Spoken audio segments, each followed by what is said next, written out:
Burunduqlar sandiqni olib, Zumradni uyi tomon yo'l olishibdi.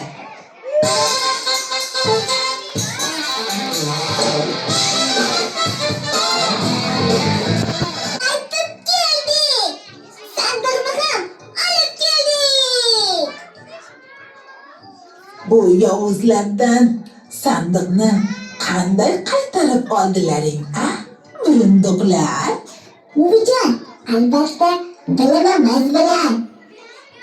Elvin, Teodor, sizlarga kattakon rahmat. Bu yaxshiligingizni hech qachon unutmaymiz. Arzimaydi.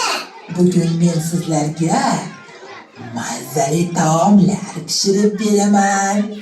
Keyin esa Zumrad sizlarni uyingizga kuzatib qo'yadi. Qani, ichkariga kiringlar. Kira qolinglar.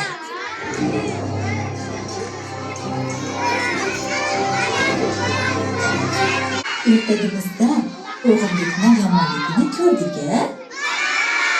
Kelajakda yaxshi inson bo'lishimiz uchun yaxshi bilim olishimiz zarur.